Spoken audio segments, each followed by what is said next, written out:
Mr. Vass, Mr. Korczak, distinguished guests, ladies and gentlemen, thank you for coming. Good morning. Welcome to the opening session of the Tatra Summit 2015. For those of you who came all the way to Bratislava to hear Peter Spiegel speak, I'm sorry to let you down. Today I'm stepping into his enormous shoes. My name is Henry Foy. I'm the Central Europe correspondent for the Financial Times, based in Warsaw, in Poland, just a short jump for me across the border. I had the honor this morning of moderating this opening panel, State of the Union, Europe at a Crossroads. As you'll see in your agenda, there is a question mark at the end of that title. As a journalist at a quality newspaper, I've been taught that if there's a question mark at the end of the headline, it's probably not true. However, in this case, the question mark is a very powerful piece of punctuation. And to debate whether or not it should be there or not, and if so, what that means, we have a very distinguished panel this morning. So I'd like to invite, first up, Jörg Asmussen, the Permanent State Secretary at the Federal Ministry of Labour and Social Affairs in Germany.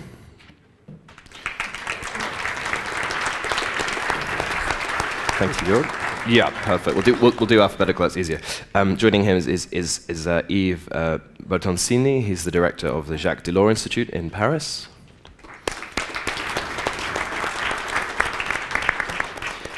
Also joining us is Sandro Gozi. He's the Secretary of State for European Affairs in the Office of the Prime Minister in Italy. And last but by no means least, Mr. Charles Tannock. He's a Member of Parliament from the UK in the European Parliament in Brussels. I spent the whole of October looking at ballot boxes in Greece, Belarus, and Poland, covering three very different elections, all with clear winners, one never in doubt. All three of those elections touched on some of the issues that we'll be discussing today. Mr. Tsipras, Mr. Lukashenko, and Mr. Kaczynski all pose very different issues for Europe. Greece, of course, needs no introduction. For years, it had been a byword for economic fragility, perhaps, in the EU financial system, in governance, and in the potential of further integration. But Greece is also, of course, a major player in the migrant crisis, currently dominating the front pages of newspapers all across Europe, a crisis that's seen more than 500,000 people arrive in Europe already this year, and no sign of those numbers decreasing. In Belarus, Mr. Lukashenko, of course, represents not just a question of eastern expansion, but also the crisis on the EU's eastern border, of a resurgent Russia challenging the security of neighboring states, and a war in Ukraine that the Belarusian president used as a tool. And finally, in Poland, a critical election saw the landslide victory for a party that has had difficult relations with the EU in the past and has vowed to push back against EU regulations on both climate change and migration. And for many, represents a rising sense of national interest in this part of the world vis-à-vis the desire to please Brussels. It is indeed a heady mix, and one that we will talk about for the next hour and 20 minutes or so. We welcome all of your questions from the audience. There's a very clever app that you can send me questions through the app, and also there's a poll on there too. Please do engage with the technology. If it fails, I'm sure we will rely on microphones or not shouting. Jörg, I'm going to come to you first. Journalists, analysts, conferences such as these, they love the word crisis. They love to talk about things not going as well, or is Europe facing challenges that perhaps it never really thought it would ever have to face? I mean, Europe has been at the crossroads so often in the last decade, so I'm very much convinced that also this time we will manage to deal with it. Mm-hmm. Indeed, it's a relatively unique situation. I mean, the refugee issue overshadows everything. We have more people on the move, global, 60 million people. Mm-hmm. Many of them come to Europe. Again, many of them who come to Europe come to Germany. I think it poses a significant challenge to us, but I'm also deeply convinced that we are able to deal with this. If we are able to deal with it as Germany, but not on our own. But my overall sense is we can do it. It's a task for a generation. It's nothing that we can solve in 6, 9, or 12 months. We have to be honest. It will take time, for example, to integrate those who come to us in our labor markets. But I'm convinced we will manage this task. And I'm also convinced that it will. And my plea would be that even if we have this refugee crisis now, that we do not forget what was on our plate before that topic arrived. I mean, climate change will not go away. The economic and monetary union that Ivan talked about will not go away. The total change of our economy and our labor markets due to digitalization, policymakers in their decision-making process, but also media, only focus on one topic. So let's deal with the refugee crisis. We can do this, but not forget at the same time what else. A problem here, not just in the scale of the challenges, but how many there are, and Europe does struggle to deal with things simultaneously. I mean, is that a bigger challenge than maybe the scale of them individually? Well, I think that the priority of the media are different from the priority of politics. It is clear that now I'm sure that's a good thing. are more aware about this and more brave about this, as very often politics is not brave enough and aware enough of the fact that you cannot follow the media. But in general, it should be the media to follow politics. What do I mean? I mean that I agree with what has been said. It is clear that there are many issues at stake, and not only migration. There is migration, but there is a governance of the Eurozone which is clearly flawed, and that we should address. The question is, the golden thread is much bigger, and in my view justifies more Europe, as Jörg has said. I mean, there is one word that we never pronounce, this word, which is demography. And this is true for migration, and this is true also for the fiscal policy that we have to develop around the Eurozone. We can divide ourselves, Democrats, not so Democrats. All these kind of species are mushrooming in Europe.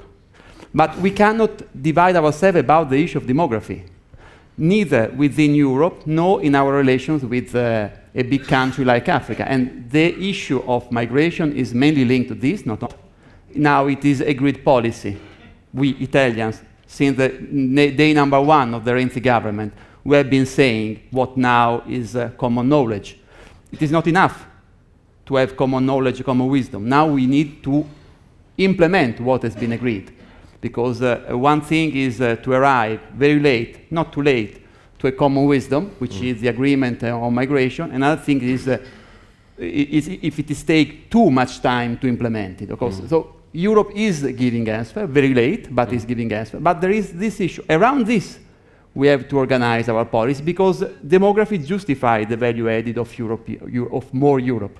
Otherwise, it is difficult sometimes to justify why a stronger European action or a wider European dimension are needed.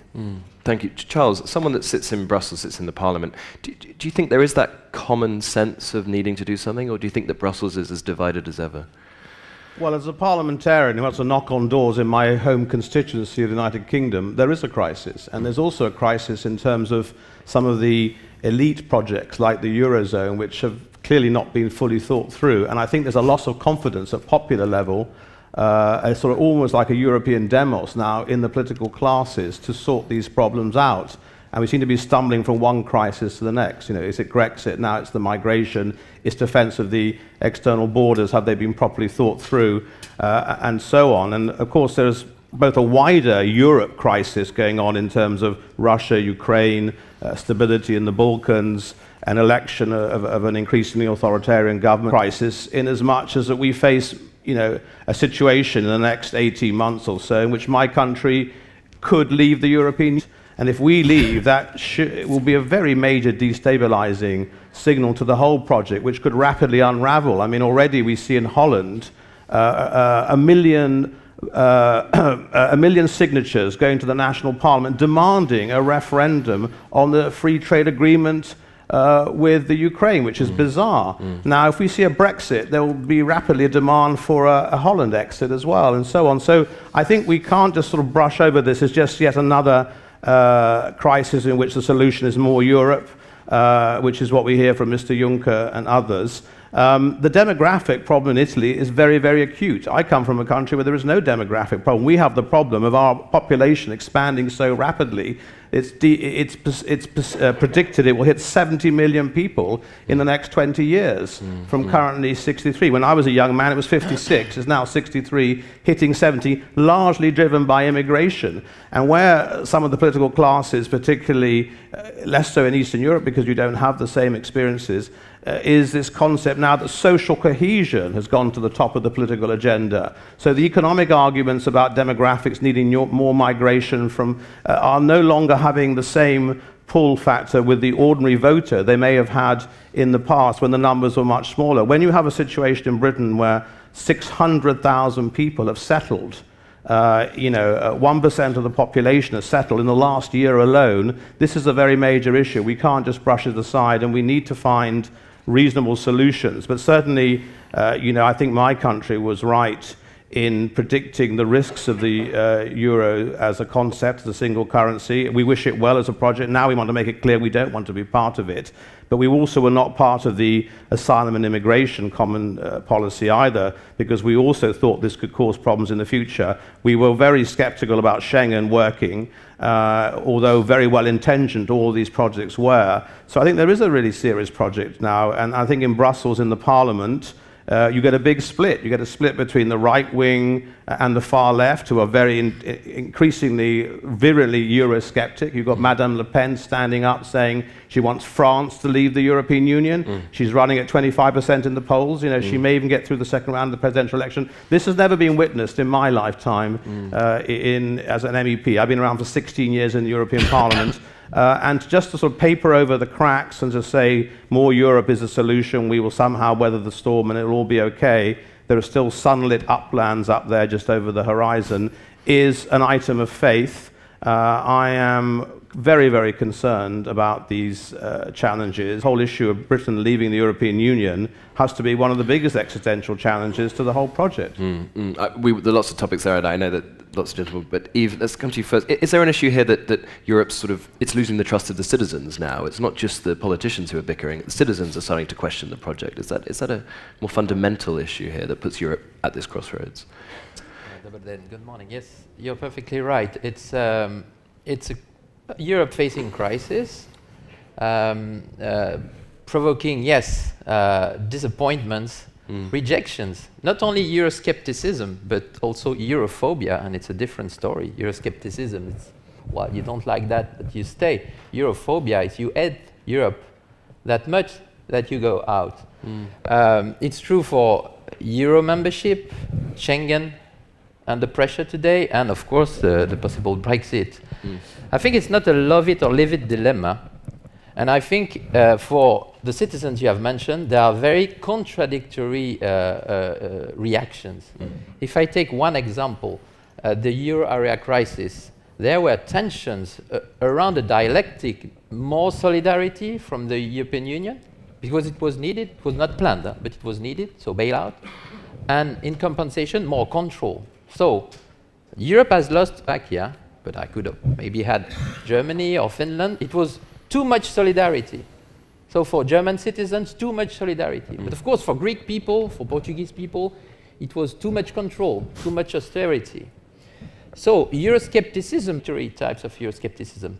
But no Europhobia, because the Greeks wanted to remain part of the EU and the European Union, the Eurozone, the Schengen area as well. So we will see what will happen as regards the refugee crisis and the Schengen area. But it's the same dialectic. Solidarity needed, but also more control needed. It's not only a crisis of solidarity, it's also a crisis of confidence. And not only confidence for the citizens, but confidence between the member states. But what I see today is that the spinal cord of the European integration has been put under pressure. Yes, Euro and Schengen, it's a spinal cord. But still, it resists. So it's what I call Euroscoliosis. It's not Eurosclerosis. Eurosclerosis was when nothing happened. Now, a lot happens. And of course, it's a bit strange. Solutions, it's too little, too late. But still, it resists. And what we have witnessed up until now, it's further progress of the European integration. And on last point, last example, I'm happy to say this in Slovakia, it has forced citizens and member states to be aware of the fact that being a member of a union means rights and duties. So, for example, what is at stake today in a refugee crisis is, of course, there are duties and rights. Duties, it's also to control efficiently external borders, because it's our borders. But duties is also sharing relocation mechanism, part of the solidarity aspect. And I think in Slovakia, it's 802 people. 802 people. So what Slovakia will have to consider, yes, sometimes you don't like it, and the rights to be part of a free movement area and the Schengen area. So that's what is at stake today. My last point is to say in this first statement that what is striking is that these crises have been inward-looking crises. Inward-looking crises. I mean, we are all looking at each other. We are not very confident vis-à-vis each other, between citizens, between member states. And we are focusing on differences between Visegrad Group countries and Germany, or Greece and Finland. But at the same time, there were external crises. And what we need is more outward-looking Daesh and terrorism, climate change, many global challenges, vis-à-vis which, you mentioned the crossroad, people have to know whether the EU is a threat, because on the previous crisis it was seen as a threat, because too much solidarity, too much control, or on the contrary, an answer to these threats. But for this shift to happen, and I think it's underway, there is a need to focus more on external crises, vis-à-vis which a common answer is needed, and maybe then more united actions than the division we have seen in the last 4 years. More crisis is good, do you think? Sandro, I noticed you were sort of becoming piqued by a few comments in Charles's opening statement. I mean, this idea of more Europe to tackle the crisis, it seems to a lay viewer perhaps that the crisis is exposing the gaps between European countries. How do you then think that they should be pulled back together by more crisis? I mean, could you sort of allocate that a bit? Well, I mean, of course, demography is another British exception, because demography in the rest of the continent is the demography I was talking about. Of course, we have to listen to the British demography and exception, but we have to think to the future of the continent. The future of the continent say that demography is on the negative side, and then by 2050, UN report, European Commission report, the enlarged union, which will be of 32, 33, 35 countries, we'll need 40 million workers more. That's what we have to think about. Of course, I mean, as a politician, you would never say this in the daily debate, but at least we have to think this and to act according to this, because that's the reality we are facing. The rest, so it's not an act of faith, it is an act of political pragmatism. What we have paid in the last years, it is the non-Europe in migration and asylum, not the migratory and asylum common policy, which were non-existing. We have paid the price of pretending that we could deal with the phenomenon which is by its nature transnational, and that because of crisis around the world, as if say, is increasing. Well, if you think that you can rule and govern a transnational phenomenon with national, or even worse, nationalistic policies, you are fooling yourselves and you are fooling your people. And it can work in the very short term, but it certainly won't pay back in the medium term. And this is the heaven for the extremism. This is the heaven for populism, because what the citizens do expect from us is concrete answer to solve concrete problems. And the issue of migration, it is a concrete problem. It affects social cohesion, it affects the budget, it affects the lack of workers, it affects security. Now, we don't want, and we hope we won't pay the cost of slow Europe in implementing this. And of course, being it transnational, it is clear that it must push us to look beyond our belly bottom and to look beyond our common borders, which are not, by the way, ruled as common border, another problem in the problem. And we have to look to Turkey, and we have to look to Syria, and we have to look to Libya.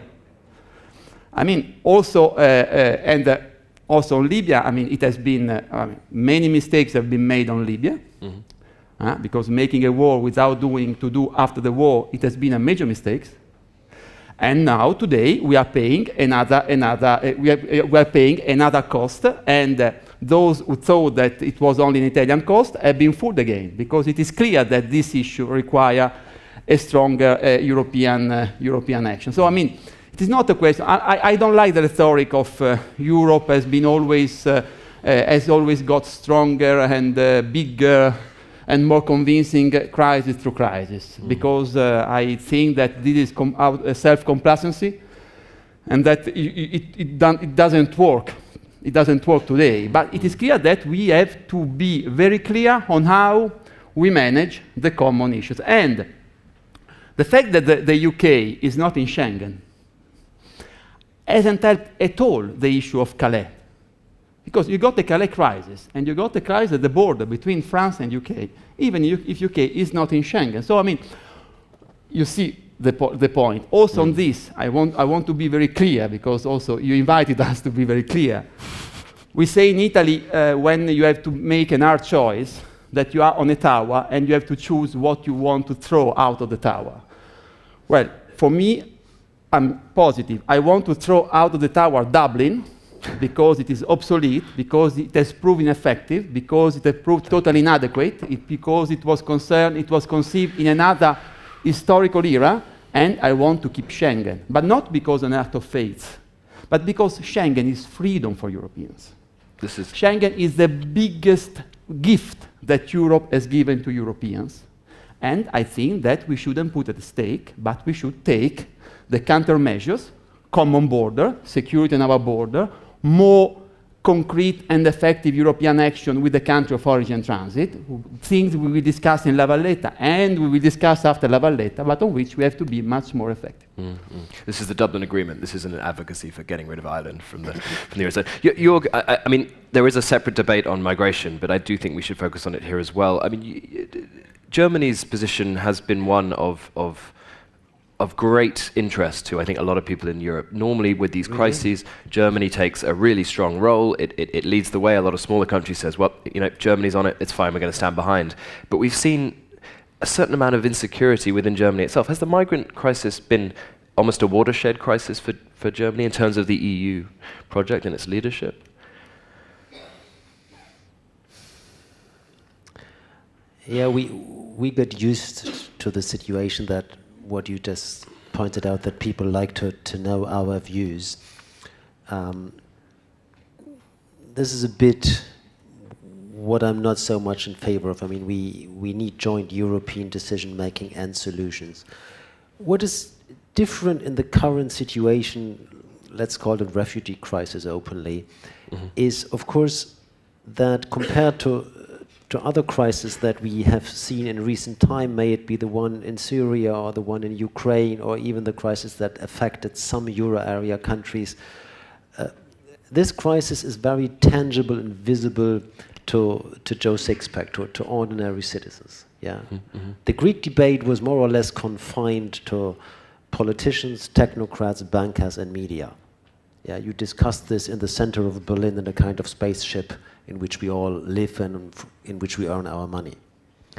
The refugee crisis is a different one. It's visible and tangible throughout the country. Yeah, we receive currently around 10,000 people per day. Yeah, that means every morning you need to provide 10,000 additional breakfasts. So it's not a question of money for us. It's simply a question how you deal with the logistics given the sheer size of people that arrive. Yeah, Chancellor Merkel has spoken. We expect this year roughly around 1 million people to come. And this is more than 1% than our population. And these people are distributed in the country, and you can see them everywhere. I mean, my parents live in a small town in the northwest of Germany. And there were certain times, it's close to the Danish border, when Denmark had closed its borders, there were hundreds of people just living in this tiny train station of that town. Yeah. So this makes it very different and increases the pressure on politicians when they go down to their constituency. It brings a lot of more heat in this debate. But what I recognize in the country is that up to now we see an unprecedented wave of people willing to help. People showing up in this kind of refugee camps and provide their service, bring clothes, bring food, bring money, whatsoever. I've never seen such a wave before, but at the same time, one has to be honest, there is an attack on a refugee camp nearly every night. This is also part of the reality that we see in my country. So it's a new situation, but as I said, I think we can deal with this if we manage to set the right course, but we are not able to deal with it on our own. Sandro has rightly said, effective border control does not take place between France and Germany. This is not what is needed. We have European borders, so our borders are the borders of the EU. Charles, to play devil's advocate, surely the migration crisis does put the onus on more Europe, on saying, let's break down these national barriers, let's have a much more concerted effort to control borders as a whole, let's try to integrate strategies in terms of rehousing people. I mean, even surely you see that argument. I see the argument. I don't actually agree with it, to be honest, because, again, I come from a country which stayed out of the common asylum and immigration problem. We believe that, when you have a situation where we have today, the question I have to ask my German colleague here is, you've given the signal from your government that Germany has an open door policy for virtually any Syrian, irrespective of who they are, where they come from within Syria, or whether or not they're genuinely Syrian, because you get people claiming now to be Syrian who aren't even Syrians because they've ripped up their passports.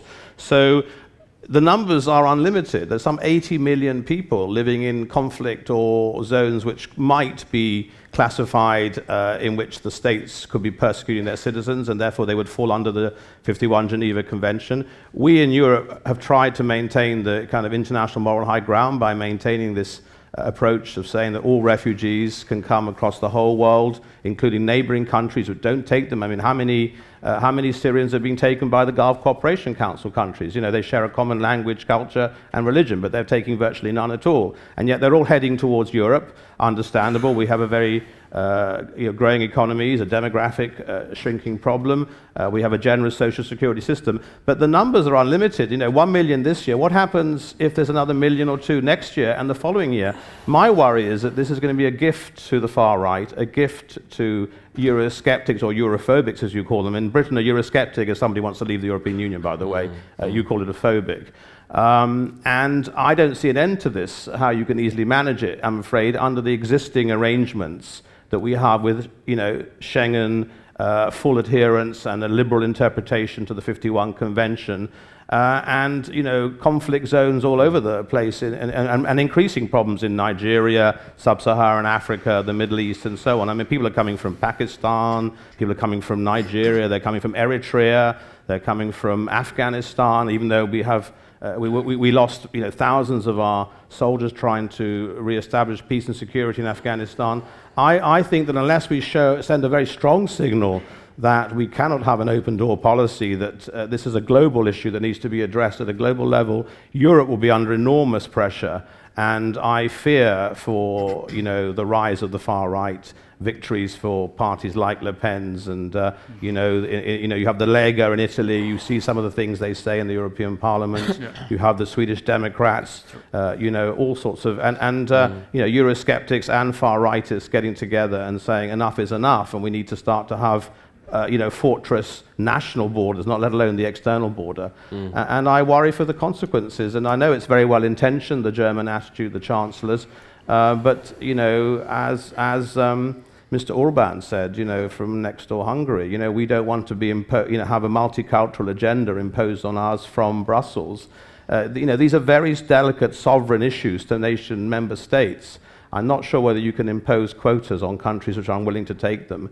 If they want to take them, that's fine. But the other problem, of course, is how many of these individuals are genuine refugees? How many of them are economic migrants? That question has not been fully addressed either. Sure, I'm sure the next panel will deal with that. Yves, Charles mentions Mr. Orban. I mean, that's a good point. I mean, has Euroscepticism, Europhobia become sort of the norm now? This is sort of what Europe will have to deal with. You know, we have leaders standing up and saying these things in the European Parliament, openly criticizing the way things work. Is that a shift that maybe the EU didn't think would happen 10 years ago? It's sort of, these people are here to stay. Yes, of course, Euroscepticism is growing. Europhobia, which I distinguish, is growing as well. They are not that powerful if you look at the European Parliament. Of course, they are more powerful than before. They are not powerful at the European Council as well. The problem is the pressure they put on mainstream parties. Yes. And in this, of course, they have an influence sometimes, and it's true in the UK. They can set the agenda. Mr. Farage had hardly ever one seat in the House of Commons. Now only one, but he has set the agenda. So of course they have an influence. It's partly linked to the European crisis, but I want to stress that it's also linked to domestic problems, and you have mentioned Marine Le Pen twice. I'm sorry to say that Marine Le Pen's progression is mainly due to domestic reasons. The way France has been badly managed for years and years, and France is facing a social crisis, an identity crisis, as well as a political crisis. So Marine Le Pen is a product of this, and it's not the product mainly of Europhobia in France, even if it's part of her doctrine, of course. So I've mentioned the identity crisis, and to answer your question, is it to last? I mean, these Euroscepticism or Europhobia? It will all depend on the elite's reaction, the mainstream party's reaction. And I will take the example of the refugee crisis. Of course, this creates tensions, especially in countries in economic and social crisis, but not only, because it's also an identity challenge. And in this, I share your view, it's an identity challenge. But the key factor is the position of the elites. And I will take the example of Mrs. Merkel. What did she say? She said, of course, it's a huge challenge. It's a huge challenge, as important as the reunification one. But we are strong. We are Germany. It's our duty to welcome the refugees. The refugees are not threats, they are victims. And I think this is a crossroad as well, whether you consider they are victims or threats. Of course, she never said we will welcome all economic immigrants from abroad, and she said very clearly we need to welcome refugees. But I think the key question for the elites and for mainstream parties is this one. Are we threatened? And again, I come back to Slovakia. Are we threatened? Are we threatened as Slovaks by 802 people coming from Syria? 802. This is key. And if the elites, and if the Prime Minister, Mr. Fico, is thinking that, yes, Slovakia is threatened by 802 people coming from Syria, it's a problem, yes, of course. And if it's the case, if the mainstream parties goes on adopting the vision of the world of the Eurosceptics and Europhobes, yes, of course, it can last. If, again, my last point on this, if they look at the world a bit more, what they will see is that Europe is shrinking. We are 7% of the world population. Soon 6%, and I come to the Sandro's point on demography. We are united in diversity. At the moment, we are united in perplexity. But shouldn't we be more united in adversity in this world, where, again, Mr. Putin, Daesh, the instability of our neighborhood, which is unprecedented. There are wars everywhere around us, not to mention China, the BRICS, climate change, all these challenges. Are our leaders able to produce a narrative, not saying there's no problem between us? Of course, there are problems, there are differences, there are clashes.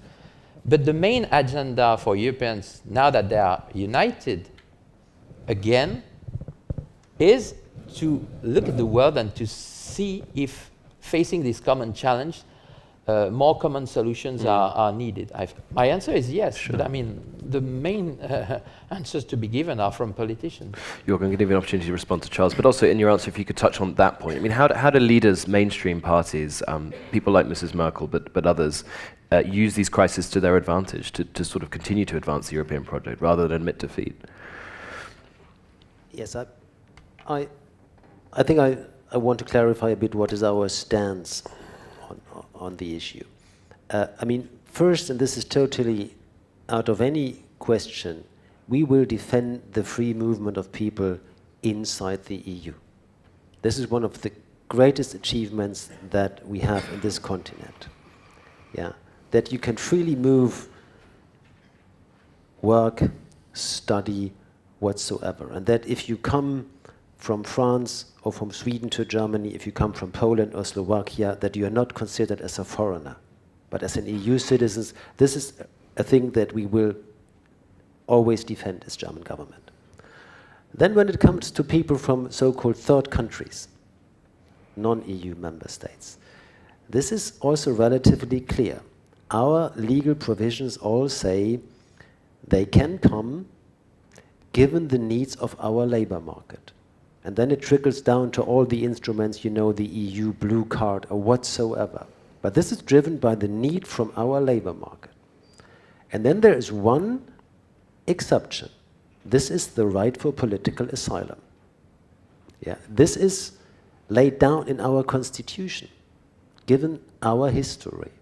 So if there's a war in your country, if you're personally prosecuted due to your religious belief, to your gender, whatsoever, you can claim political asylum in Germany. It's a constitutional right that we have. Mm-hmm. And this is currently happening. And in the constitution, there is no limit. So this is why the Chancellor acted as she did. So we welcome these people if they are political asylum seekers. There's a different group that often, let's say, comes from the Western Balkan countries. They come for economic reasons.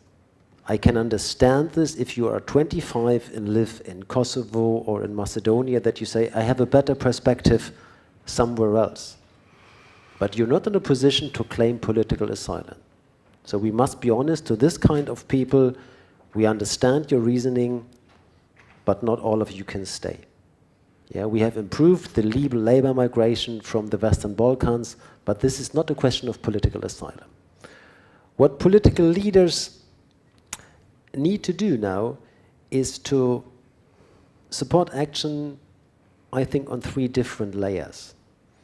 The first one is the domestic one, and here we have to distinguish between short-term and medium-term. In the short term, we must simply make sure that we have humane conditions for those who come, given that the winter is in front of us, meaning bringing the people out of tents, provides schools, food, medical treatment, whatsoever. The longer-term issue is more complex, to integrate people into the labor market, because this only will be a success story for those who come as well as for the aging societies that accept them, if we manage to integrate these people into the labor market. And this has first to do with learning the language, second, with professional training and qualification, and third, integration is not voluntary. You also have to accept the values of a democratic society, meaning that men and women have the same rights, that religious or sexual orientations are part of your private life. This has to be accepted. So this is the domestic level. The second level on which we need to act is the European one. Mm-hmm. Yeah, we have been talking about a common European asylum policy. It's very much about effective border control at the borders of the EU. These are our common borders. And it's also about a fair distribution, or call it reallocation, of refugees. That is also part of it. And the third part is the European and the international level. That is, we have to deal with the root causes. Why do these people move? Mm. Yeah. And one key point here is to end the war in Syria. We all know this will not take place in 6, 9, or 12 months. But let's put all European and international efforts behind these efforts to stop the reasons why people have to leave their country. So this is what I think is up to the political leaders to act at the domestic level, the European level, and the international level. I'm keen to move a little bit off the migrant topic so we don't have nothing to talk about later in the day. So, Sandro, to segue, I mean, the migration crisis sort of, if you like, exposed the fault lines, perhaps, between Western Europe and the French and German consensus, if you like, and Central and Eastern Europe, this part of the world. There was a lot of rhetoric. There was, in the end, veto attempts. I mean, is there a risk that too fast integration, too much Europe, risks forcing that divide wider and Brussels losing Central and Eastern Europe? We already see some of the rhetoric coming out of leaders such as Mr. Orban, Mr. Fico, Mr. Kaczynski. I mean, how do we make sure that these countries come along with us? And surely it's their right to determine how fast or slow integration goes. Difficult question. That very was difficult given to question. you, Sandro. But I try to be as clear as possible, as frank as possible. Yves said one thing that is, in my view, at the heart of the debate and the heart of the problem, which is mutual trust. Mm-hmm. And I think that our continent, our union has lost mutual trust. We don't trust each other. I don't believe that this is this has been caused initially by the migratory crisis. I think that initially has been caused by the way we handled or we didn't handle the euro crisis, because we have turned our relations into a creditor and debtor relations, and that is awful for the mutual trust and awful for what we want to build up together. And we should draw a lesson from that. But the reality is that we have lost mutual trust. The other that we do not have, on one hand, we have lost mutual trust. On the other hand, probably we haven't been very effective in forging a sort of common political culture about the union. Mm-hmm, mm-hmm. And from this point of view, another word which has been mentioned by basically all the co-panelists has been solidarity and cohesion. To me, it is very clear. Solidarity is not a one-way street word. It doesn't work only when, as a net contributor in Italy, I have to give 20 billion euro per year to the EU budget, and I get back a little bit more than 10 billion euro. And I understand that for other countries, that kind of solidarity is very good. That's the arithmetic, no? Mathematics. And then you forget that the solidarity is a pillar on the treaty that we have negotiated, that we have adopted, we have ratified in our parliament, we have ratified through referendum, also on other policies. We were talking about migration, but can be also on civil protection, can be on social cohesion, can be on financial stability. I mean, all these situations require solidarity, and I do believe that that has been a major problem in the, I hope not permanent, and I hope not strengthening West and Central Eastern Europe divide. But in my view, some of our friends from Central and Eastern Europe have lost a big occasion. I've lost a big occasion because in terms of quantity, what was required was very low. In terms of political gesture, would have meant a lot. The other issue is it is perfectly useless that we negotiate treaty by treaty and we spend hours and hours of negotiation saying that asylum and migration policy must shift from unanimity to qualified majority voting. We have been negotiating that. We have been very pushy all to foresee that under the Lisbon Treaty, asylum and migration could be decided by majority. It is not